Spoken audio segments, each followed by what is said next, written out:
Hello friends, എല്ലാവർക്കും നമസ്കാരം. നമ്മുടെ സ്വന്തം യൂട്യൂബ് ചാനലായ ഓട്ടോ എക്സ്പെഡീഷൻ്റെ മറ്റൊരു എപ്പിസോഡിലേക്ക് ഏവർക്കും സ്വാഗതം. നമ്മുടെ ചാനലിൽ ഒരു വീഡിയോ ഒക്കെ വന്നിട്ട് ഒത്തിരി നാളായിരുന്നു. ഏകദേശം 4 മാസത്തെ ഒരു ഇടവേളയുണ്ടായിരുന്നു. നമ്മൾ ലാസ്റ്റ് ചെയ്ത വീഡിയോ എന്ന് പറയുന്നത് ഡോക്ടർ സൂരജിൻ്റെ വണ്ടി നമ്മൾ ഡെലിവറി ചെയ്യുന്നതിൻ്റെ ഒരു വീഡിയോ ആണ് ചെയ്തത്. അതിനുശേഷം ഒത്തിരി വണ്ടികൾ നമ്മുടെ ഗാരേജിൽ വന്നു പോയിട്ടുണ്ടെങ്കിലും നമുക്ക് അതിൻ്റെ വീഡിയോസോ കാര്യങ്ങളോ ഒന്നും നിങ്ങളിലേക്ക് എത്തിക്കാൻ പറ്റിയിട്ടില്ല. അതിനാദ്യമായിട്ട് നമ്മൾ നിങ്ങളോട് എല്ലാവരും ക്ഷമ പറയുകയാണ്. വേറൊന്നും കൊണ്ടല്ല, ആ ഒരു ജോലിയുടെ തിരക്കുകളും അതേപോലെ തന്നെ വർക്ക്ഷോപ്പുകളിലൊക്കെ ചെല്ലുന്നതിൻ്റെ ഒരു ഇടവേളകളും എല്ലാം കൂടെ നമുക്കൊന്ന് കവറപ്പ് ചെയ്ത് വരാൻ സാധിച്ചിട്ടില്ല. അപ്പോൾ ഇപ്പം നമ്മുടെ കൂട്ടത്തിൽ 2-3 പിള്ളേരുടെ കൂട്ടത്തിൽ കൂടിയിട്ടുണ്ട്. അവരും എല്ലാം കൂടെ നമ്മളെ സപ്പോർട്ട് ചെയ്യുന്നതുകൊണ്ടാണ് വീഡിയോസ് വീണ്ടും നമ്മൾ റീസ്റ്റാർട്ട് ചെയ്യാൻ തീരുമാനിച്ചത്. അതേപോലെ തന്നെ നമ്മുടെ സബ്സ്ക്രൈബേഴ്സ് ഒത്തിരി പേര് നമ്മളെ കോൺടാക്ട് ചെയ്തിട്ടുണ്ടായിരുന്നു. അവരോട് ഞാൻ ഈ വീഡിയോയ്ക്ക് അതൊരു കാര്യം പറയാൻ ഉദ്ദേശിക്കുന്നത് എന്താണെന്ന് വെച്ച് കഴിഞ്ഞാൽ, നേരത്തെ ഞാനും ചിക്കുപ്രോയും കൂടെ ഉള്ളപ്പം വീഡിയോ എടുക്കുന്ന കാര്യം ഞാൻ ഏറ്റെടുത്ത് കഴിഞ്ഞാൽ പുള്ളി ബാക്കി കാര്യങ്ങളെല്ലാം ചെയ്തോളൂ. അല്ലാന്നുണ്ടെങ്കിൽ വർക്ക്ഷോപ്പിൽ പോകണമെന്നുണ്ടെങ്കിൽ പുള്ളിക്കാരൻ്റെ കൂടെ ഞാൻ പോയാൽ മാത്രം മതി, ബാക്കി കാര്യങ്ങളെല്ലാം പുള്ളി നോക്കിക്കോളും. പക്ഷേ പുള്ളി ഏൽപ്പിച്ചിട്ട് പോയ ഉത്തരവാദിത്വം വളരെ വലുതാണ്. അതുകൊണ്ട് തന്നെയാണ് ഇത്രയും ഒരു 4 മാസത്തോളം ഒരു ഗ്യാപ്പ് വന്നപ്പോഴാണ് ഇതിൻ്റെ ശരിക്കുമുള്ള എന്തൊക്കെ രീതി ചെയ്ത് കഴിഞ്ഞാൽ മാത്രമേ നമുക്ക് ഈ ചാനൽ മുമ്പോട്ട് കൊണ്ടുപോകാൻ പറ്റുള്ളൂ. അതേപോലെ നമ്മുടെ കയ്യിൽ സബ്സ്ക്രൈബേഴ്സ് ഏൽപ്പിച്ചിട്ട് പോയേക്കുന്ന വണ്ടികൾ എങ്ങനെ മെയിൻറ്റെയിൻ ചെയ്ത് മുമ്പോട്ട് കൊണ്ടുപോയി കഴിഞ്ഞാലേ നമുക്കിത് മുമ്പോട്ട് പോകാൻ സാധിക്കുള്ളൂ. അങ്ങനെ ഒത്തിരി കാര്യങ്ങൾ പഠിക്കാൻ പറ്റും. പക്ഷേ ഇനി അങ്ങോട്ട് കണ്ടിന്യൂസ് ആയിട്ട് നമ്മൾ വീഡിയോസും എല്ലാം ആയിട്ട് വരികയാണ്. നമ്മുടെ വർക്ക്ഷോപ്പ് വീഡിയോസും അതേപോലെ കുറേ സെഗ്മെൻ്റായിട്ട് തിരിച്ച് വീഡിയോസൊക്കെ ആയിട്ട് നമുക്ക് വരണമെന്ന് ഒത്തിരി ആഗ്രഹിക്കുന്നു.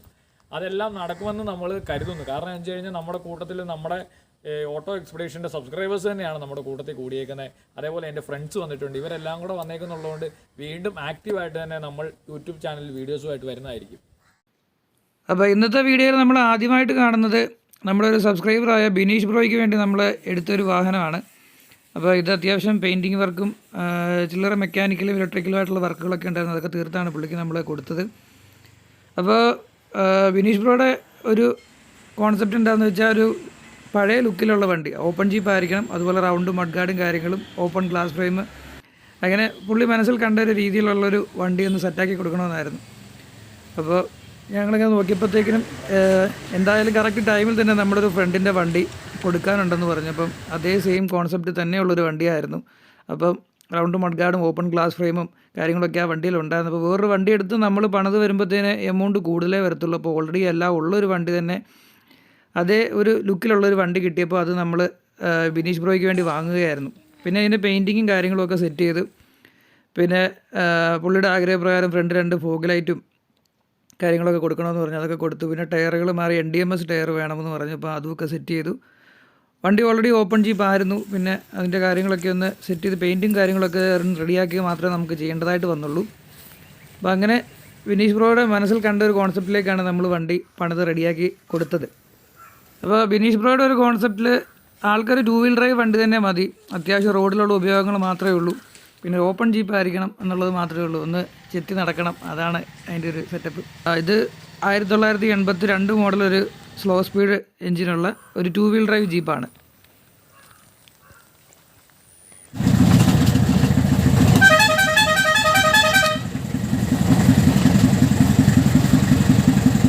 അപ്പോൾ ജീപ്പിൻ്റെ വർക്ക് എല്ലാം കഴിഞ്ഞു. ഇത് ബിനീഷ് ബ്രോയെ നമ്മൾ തിരിച്ച് ഏൽപ്പിക്കാൻ പോവുകയാണ്. അപ്പോൾ പണിയെല്ലാം കഴിഞ്ഞപ്പം ബിനീഷ് ബ്രോയെ നമ്മൾ വിളിച്ച് പുള്ളി നമ്മുടെ വീട്ടിലേക്ക് വന്ന് വണ്ടി എടുത്തിട്ട് പോവുകയായിരുന്നു.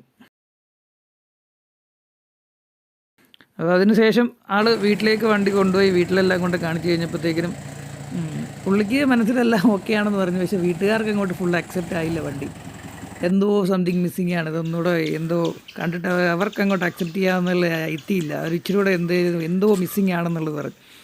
അപ്പോൾ എനിക്ക് ഫോട്ടോസ് എല്ലാം അയച്ചു തന്നപ്പോൾ ഞാൻ പറഞ്ഞു, സൈമനോട് പറഞ്ഞു വണ്ടി പോയി എടുത്തുകൊണ്ട് പോരാൻ പറഞ്ഞു. ബിനീഷ് ബ്രോ വണ്ടി തന്നു വിട്ടു. തിരിച്ച് ഞങ്ങളിവിടെ കൊണ്ടുവന്ന് ശകലം ഒരു ഹൈലൈറ്റിങ് പരിപാടികൾ അത് ചെയ്ത് കഴിഞ്ഞപ്പോഴത്തേക്കിനും ആൾക്ക് ഇഷ്ടപ്പെട്ടു വണ്ടി. നമ്മൾ പിന്നെ വീണ്ടും ചെയ്തത് എന്തൊക്കെയാണെന്ന് വെച്ചാൽ, കുറച്ച് സ്റ്റിക്കർ വർക്കും അതുപോലെ ഒന്ന് ബ്ലാക്ക് കളറ് ഹൈലൈറ്റ് ചെയ്യേണ്ടിടത്തൊക്കെ ഒന്ന് ബ്ലാക്ക് കളറൊക്കെ ഒന്ന് ഹൈലൈറ്റ് ചെയ്ത്, പിന്നെ ബാക്ക് വശത്ത് മഡ് ഫ്ലാപ്പും കാര്യങ്ങളൊന്നും ഇല്ലായിരുന്നു. അപ്പോൾ റഫ് ലുക്ക് കിട്ടാണ്ട് അതൊന്നും വേണ്ടാന്ന് ആദ്യം പറഞ്ഞിരുന്നുകൊണ്ടാണ് അതൊന്ന് വെക്കാഞ്ഞത്. ഇപ്പോൾ നമ്മൾ പിന്നെ മഡ് ഫ്ലാപ്പും കാര്യങ്ങളൊക്കെ സെറ്റ് ചെയ്ത്, അതുപോലെ ബാക്കിലത്തെ ഫുഡ് സ്റ്റെപ്പും കാര്യങ്ങളൊന്നും ഈ വണ്ടിക്ക് ഇല്ലായിരുന്നു. അപ്പോൾ ഫുഡ് സ്റ്റെപ്പും കാര്യം സെറ്റ് ചെയ്തിട്ട് നമ്പർ പ്ലേറ്റൊക്കെ നോർമൽ ജീപ്പിന് വരുന്ന പോലെ ബാക്കിൽ വെച്ച്, അപ്പോഴത്തേക്കിന് ആ ബാക്കിൽ കംപ്ലീറ്റ് ഒരു ജീപ്പിൻ്റെ ഒരു കംപ്ലീറ്റ് ലുക്ക് വരുള്ളൂ. അങ്ങനെ ബാക്ക് വശമൊക്കെ ഒന്ന് റെഡിയാക്കി കംപ്ലീറ്റ് ആക്കി ആൾക്ക് നമ്മൾ രണ്ടാമത് തിരിച്ച് കൊടുത്തു വിട്ടു. അപ്പോൾ അങ്ങനെ എല്ലാവർക്കും സാറ്റിസ്ഫൈഡ് ആയിട്ടുള്ള രീതിയിൽ ആ വണ്ടി നമുക്ക് കൊടുക്കാൻ സാധിച്ചു. ഇപ്പോൾ ഇനി അടുത്ത വീഡിയോ വരുന്നത് നമ്മുടെ കഴിഞ്ഞ യൂട്യൂബ് ഷോർട്സിലെ താരമായിട്ടുള്ള ആ ജീപ്പിൻ്റെ വീഡിയോ ആണ്. 15 കൊല്ലമായിട്ട് കയറ്റിയിട്ടിരുന്ന വണ്ടിയാണ്. അപ്പോൾ അത് ഇനി ഫുള്ള് റീസ്റ്റോർ ചെയ്ത് ഇറക്കാൻ പോവുകയാണ്. അപ്പോൾ ഇതിൻ്റെ ബാക്കിലൊരു കഥയുണ്ട് ഈ വണ്ടിക്ക്. അതുകൊണ്ടാണ് ഈ വണ്ടി ഇത്രയും നാൾ ഇവിടെ കടന്നതും ഇനി ഈ ജീപ്പ് നമ്മൾ പണിതിറക്കാൻ പോകുന്നതും. അപ്പോൾ ഇത് പത്തനംതിട്ടയുള്ള നമ്മുടെ സബ്സ്ക്രൈബറായ പോളേട്ടൻ്റെ വണ്ടിയാണ്. അദ്ദേഹത്തിൻ്റെ ഫാദറിനൊരു ഡ്രൈവിംഗ് സ്കൂളായിരുന്നു. അപ്പോൾ ഡ്രൈവിംഗ് സ്കൂളിൻ്റെ ഭാഗമായിട്ട് ഉപയോഗിച്ചുകൊണ്ടിരുന്ന ഒരു വണ്ടിയാണിത്. അപ്പോൾ വണ്ടി എന്തായാലും ഓടിച്ചുകൊണ്ട് പോരാൻ പറ്റാത്ത കണ്ടീഷൻ ആയതുകൊണ്ട് തന്നെ സൈമൺ ഒരു റിക്കവറി ആയിട്ട് പോയിട്ടാണ് ഈ വണ്ടി അവിടുന്ന് എടുത്തുകൊണ്ട് പോകുന്നത്.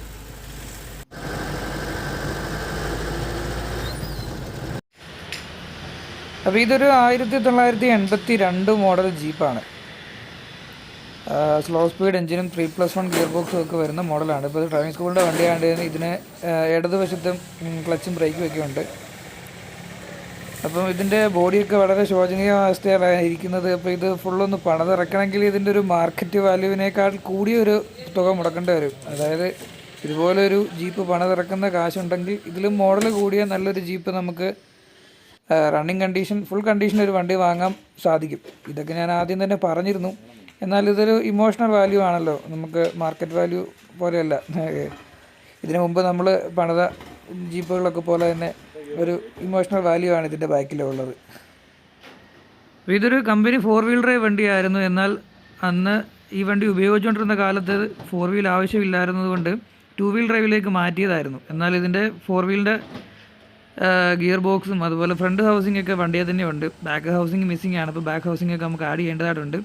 അപ്പോൾ എന്തായാലും നമ്മൾ ഈ വണ്ടിയെ റിക്കവറിയിൽ കയറ്റി വർക്ക്ഷോപ്പിലേക്ക് എടുത്തിട്ട് പോന്നു.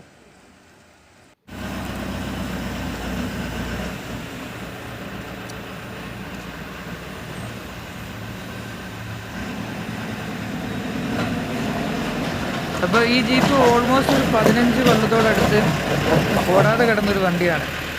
വീടിൻ്റെ പരിസരത്തായിട്ട് വെറുതെ പാർക്ക് ചെയ്തിരിക്കുകയായിരുന്നു. അപ്പം ഇത് വലിച്ചുകൊണ്ട് പോകാനാണെങ്കിൽ കൂടി ഇച്ചിരി ടാസ്ക് ആയിരുന്നു. കാര്യം ഇതിൻ്റെ വീലെല്ലാം ഫുള്ള് ജാമായിട്ടിരിക്കുമായിരുന്നു. അപ്പോൾ നമ്മൾ ആദ്യമേ ഇതിൻ്റെ ബ്രേക്ക് കടിച്ച് കിടക്കുന്ന വീലിൻ്റെ ജാമും ഒക്കെ മാറ്റി. അതുപോലെ ടയറിന് കാറ്റും കാര്യങ്ങളൊന്നും ഇല്ലായിരുന്നു. ഇപ്പോൾ ഓൾറെഡി നമ്മൾ വന്നപ്പോൾ 2 ടയറും ഒക്കെ ആയിട്ടാണ് വന്നത്. ഇപ്പം 2 വീല് നിലത്ത് കുത്തിയിട്ട് വേണമല്ലോ നമുക്കൊന്ന് ഉരുട്ടിക്കൊണ്ട് പോകാനായിട്ട്. അപ്പോൾ ആ ഒരു രീതിയിൽ റെഡിയാക്കിക്കൊണ്ടാണ് എല്ലാം പ്ലാനെല്ലാം സെറ്റ് ചെയ്താണ് അവിടുന്ന് വന്നത്. അപ്പോൾ സൈമൺ എന്തായാലും നമ്മുടെ റിക്കവറിയുടെ ഫുള്ള് വീഡിയോസൊക്കെ എടുത്തിട്ടുണ്ട്. അപ്പോൾ ഏതായാലും നമുക്ക് നമ്മുടെ സബ്സ്ക്രൈബേഴ്സിനെ നമ്മുടെ വ്യൂവേഴ്സിനെ ഫുള്ള് നമുക്ക് ഇങ്ങനെ കുറേ നാളായിട്ട് കിടന്നൊരു വണ്ടി റിക്കവർ ചെയ്തുകൊണ്ട് പോകുന്നത് എങ്ങനെയാണെന്നുള്ളതൊന്ന് കാണിക്കാം. അത് ഫ്ലാറ്റ് ബെഡ് വണ്ടി അല്ലാതെ ഇതുപോലെയുള്ള റിക്കവറികൾ എങ്ങനെ വലിച്ചുകൊണ്ട് പോകുമെന്നുള്ളത് കാണിക്കാം. ഫ്ലാറ്റ് ബെഡ് കൊണ്ടുവരാതെ ഇതെടുത്തെന്ന് വെച്ചാൽ ഫ്ലാറ്റ് ബെഡിനെക്കാട്ടിലും ഇങ്ങനെയുള്ള റിക്കവറിക്കാണ് റേറ്റ് കുറവ്. നമ്മൾ ഇതുപോലെയുള്ള റിക്കവറിയൊക്കെ വരുമ്പോൾ സാധാരണ നമ്മൾ കാണക്കാർ ബിജേട്ടൻ്റെ വണ്ടിയാണ് വിളിക്കുന്നത്. അതുകൊണ്ടാണ് ബിജേട്ടൻ്റെ വണ്ടി കൊണ്ടാണ് നമ്മൾ ഇപ്പോഴും വന്നിരിക്കുന്നത്. അപ്പോൾ പുള്ളിക്ക് നല്ല എക്സ്പീരിയൻസ് ഉള്ള ഒരാളാണ്.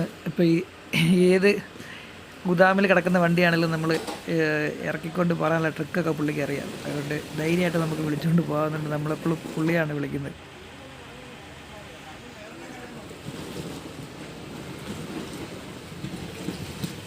അപ്പോൾ നമ്മൾ ജീപ്പ് പതുക്കെ വലിച്ച് വഴിയിലോട്ട് ഇറക്കുവാണ്.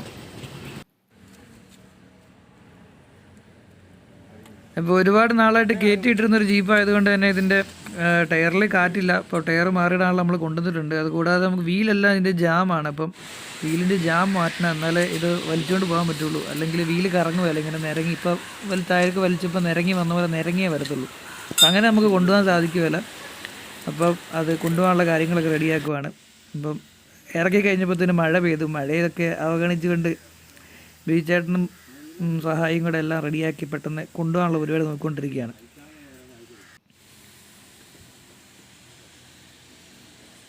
അപ്പോൾ ജീപ്പിലുണ്ടായിരുന്ന ഫ്രണ്ട് ടയർ 2 അഴിച്ചു. അപ്പോൾ ഇതാണ് ടയറിൻ്റെ ഒരു അവസ്ഥ. കട്ടയുണ്ടെങ്കിലും മൊത്തം ഒത്തിരി നാൾ കടന്ന് അത് നല്ല കീറിപ്പോയി. റബ്ബർ ഉറഞ്ഞ് അതുപോലെ ഒരൊറ്റ കിടപ്പ് കിടന്നുകൊണ്ട് അവിടെ കൊണ്ടെല്ലാം കീറിപ്പോയി. അപ്പോൾ അത് കൂടുതൽ ദൂരം അങ്ങനെ കൊണ്ടുപോകാൻ കൊള്ളാവുന്ന കണ്ടീഷനുള്ള ടയർ അല്ലാത്തതുകൊണ്ട് ഈ ടയർ മാറിയിട്ട് നമ്മൾ കൊണ്ടുവന്ന ടയർ ഇടാൻ പോവുകയാണ്. അപ്പോൾ അതിന് മുമ്പായിട്ട് ഈ വീൽ ഡ്രമ്മ് നമ്മുടെ ബ്രേക്കിൻ്റെ ഡ്രമ്മ് കടിച്ച് കിടക്കുകയാണ്. അപ്പോൾ അതൊന്ന് ഫ്രീ ആക്കാനുള്ള പരിപാടി ഇപ്പോൾ ചെയ്തുകൊണ്ടിരിക്കുന്നത്. നോർമലി നമ്മൾ റിക്കവർ ചെയ്യുമ്പോഴത്തേനും വണ്ടി ഗിയർ ന്യൂട്രലാക്കിയിട്ട് ഫ്രണ്ട് വശം പൊക്കിയിട്ട് ബാക്ക് വീൽ നിലത്ത് കുത്തി വലിച്ചുകൊണ്ടാണ് പോരുന്നത്. ഇതിൻ്റെ ഗിയർ ന്യൂട്രൽ ഗിയർ ഒരുപാട് നാൾ ഓടാതെ കിടന്ന് ഗിയർ തന്നെ സ്റ്റക്കായിപ്പോയി വണ്ടി ന്യൂട്രലാവുന്നില്ല. അപ്പോൾ നമുക്ക് ബാക്ക് വീല് കുത്തി വലിച്ചുകൊണ്ട് പോരാൻ പറ്റത്തില്ല, കാര്യം കറങ്ങത്തില്ല. അപ്പോൾ ഫ്രണ്ട് ഇപ്പം 4 വീലിൻ്റെ ഹൗസിംഗ് ട്യൂബാണ് ഇരിക്കുന്നതെങ്കിലും ഗിയർ ബോക്സുമായിട്ട് ബന്ധമൊന്നുമില്ല, കാര്യം 2 വീൽ ഗിയർ ബോക്സാണ് ഇരിക്കുന്നത്. അപ്പം ഫ്രണ്ട് വീല് നിലത്ത് കുത്തിക്കൊണ്ട് പോരാൻ നമുക്ക് ഓപ്ഷനുള്ളൂ, അല്ലെങ്കിൽ നമ്മൾ ബാക്കിലേക്ക് പോകുന്ന ജോയിൻ്റ് അഴിക്കണം. അപ്പോൾ ഇങ്ങനെ വീലിൻ്റെ ഡ്രമ്മ് നമ്മൾ ഫ്രീ ആക്കിയിട്ടുണ്ട്. അപ്പോൾ ഇത് കറങ്ങാൻ പരുവായിട്ടുണ്ട്. ഇപ്പം മുന്നോട്ട് നമ്മൾ വലിച്ചുകൊണ്ട് പോകുമ്പോൾ വീല് കറങ്ങിക്കോളും. അപ്പോൾ ആ ഒരു കണ്ടീഷനിലേക്ക് റെഡിയാക്കിയിട്ടുണ്ട്. അപ്പോൾ നമ്മൾ കൊണ്ടുവന്ന ടയർ ജീപ്പിലേക്ക് മാറിയിട്ടു. പഴയ 2 ടയറും എടുത്ത് ജീപ്പിൻ്റെ അകത്ത് വെച്ചിട്ടുണ്ട്. അപ്പോൾ എല്ലാം കൂടെ കൂട്ടിക്കെട്ടി ബാക്ക് വശം പൊക്കിയിട്ട് ഫ്രണ്ട് നിലത്ത് കുത്തിയാണ് കൊണ്ടുപോകാൻ ഉദ്ദേശിക്കുന്നത്. അതുകൊണ്ട് സ്റ്റിയറിംഗ് നമുക്ക് ലോക്ക് ചെയ്ത് വെക്കേണ്ടതായിട്ടുണ്ട്. അപ്പോൾ സ്റ്റിയറിംഗ് 2 സൈഡിൽ നിന്ന് കെട്ടി ലോക്ക് ചെയ്യാൻ പോവാണ്. അതുപോലെ വണ്ടിക്കകത്ത് വെച്ചിരിക്കുന്ന സാധനങ്ങളും പുറത്ത് ചാടി പോകാതെ, കട്ടറൊന്നും ചാടി പുറത്ത് ചാടി പോകാത്ത രീതിയിൽ നല്ല സെറ്റായിട്ട് വെച്ച് കെട്ടി വെച്ചിരിക്കുകയാണ്.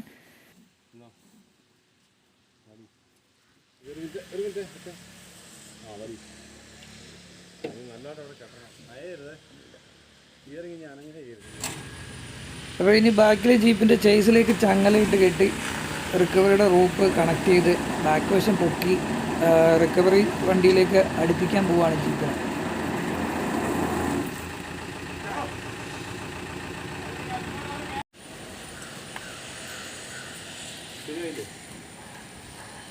അതിനുശേഷം വേറൊരു ബെൽറ്റ് ഇട്ട് കെട്ടി അധികം ഒലച്ചിലുണ്ടാകാതെ റെഡിയാക്കുകയാണ്. അതായത് ജീപ്പ് ചേസ് വന്ന് എപ്പോഴും മറ്റേ വണ്ടിയിലേക്ക് വന്ന് അടിച്ചടിച്ച് ഡാമേജ് ഒന്നും ഉണ്ടാകാതിരിക്കാൻ വേണ്ടി അത് ഒന്ന് ചേർത്ത് കെട്ടി റെഡിയാക്കി വെച്ചു.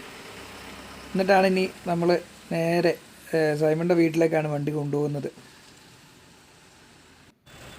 ഈ വണ്ടി ഫുള്ള് പണിതിറങ്ങിയാലും സ്ഥിരമായി ഉപയോഗിക്കുന്ന ഒരു വാഹനമായിട്ട് ഉപയോഗിക്കാൻ സാധ്യതയില്ലാത്തതുകൊണ്ട് ഒരുപാട് പൈസ മുടക്കാൻ ഉദ്ദേശിക്കുന്നില്ല. എന്നാൽ മിനിമം ബഡ്ജറ്റിൽ മാക്സിമം ഔട്ട്പുട്ട് എന്നുള്ള രീതിയിൽ റീസ്റ്റോർ ചെയ്തിറക്കാനാണ് നമ്മൾ ഉദ്ദേശിക്കുന്നത്. അങ്ങനെ ഒരു ദിവസത്തെ ഫുള്ളൊരു പരിശ്രമത്തിൻ്റെ ഒടുവിൽ ജീപ്പ് സൈമണിൻ്റെ വീട്ടിലേക്ക് എത്തിയിരിക്കുകയാണ്. ഇവിടെ ഇട്ട് ഇനി വണ്ടി ഫുള്ള് സ്ട്രിപ്പ് ചെയ്ത് കഴിഞ്ഞിട്ട് വേണം വണ്ടിയുടെ പണി സ്റ്റാർട്ട് ചെയ്യാനായിട്ട്. അപ്പോൾ ഇതിൽ കൂടുതൽ കാര്യങ്ങളൊന്നും നമ്മൾ ചെയ്യാൻ ഉദ്ദേശിക്കുന്നില്ല. ഇതിൻ്റെ അകത്ത് പോൾ ബ്രോ നമ്മളോട് സംസാരിച്ചത് പ്രകാരം ഇത് ഒരു സ്റ്റോക്ക് കണ്ടീഷനിൽ, അതായത് ആദ്യമേ ഈ വണ്ടി എങ്ങനെ ഉണ്ടായിരുന്നോ ആ ഒരു കണ്ടീഷനിലേക്ക് റൗണ്ട് മഡ്ഗാർഡും കാര്യങ്ങളൊക്കെ സെറ്റ് ചെയ്ത് ഓൾറെഡി ഉള്ള സ്ലോ സ്പീഡ് എഞ്ചിൻ തന്നെ പണിത് റെഡിയാക്കി അതിൽ ആ 3+1 ഡബിൾ ലിവർ 4 വീൽ ഗിയർ ബോക്സും ഒക്കെ ആയിട്ട് അന്ന് ആ പണ്ടത്തെ കാലത്ത് ഈ ജീപ്പ് എങ്ങനെയായിരുന്നോ ഉണ്ടായിരുന്നത് ആ ഒരു രീതിയിലേക്ക് റിസ്റ്റോർ ചെയ്ത് റെഡിയാക്കി ഇറക്കാനാണ് നമ്മളിപ്പോൾ പ്ലാൻ ചെയ്തിരിക്കുന്നത്. അപ്പോൾ ഇനി അടുത്തായിട്ട് ഇതിൻ്റെ എൻജിന് നമുക്കൊന്ന് സ്റ്റാർട്ടാകുമെന്നൊക്കെയാണ് നോക്കണം. അപ്പം അതൊക്കെയാണ് ഇനി അടുത്ത വീഡിയോയിൽ വരാൻ പോകുന്നത്. നമുക്ക് ആദ്യമേ വണ്ടി സ്റ്റാർട്ട് ചെയ്തിട്ട് വേണം ബാക്കി വർക്ക് തുടങ്ങാനായിട്ട്. അപ്പോൾ എല്ലാവർക്കും ഇന്നത്തെ വീഡിയോ ഇഷ്ടപ്പെട്ടു എന്ന് കരുതുന്നു. Please like, share and subscribe the channel and also click the bell icon for the upcoming notification. Thanks for watching the video. By.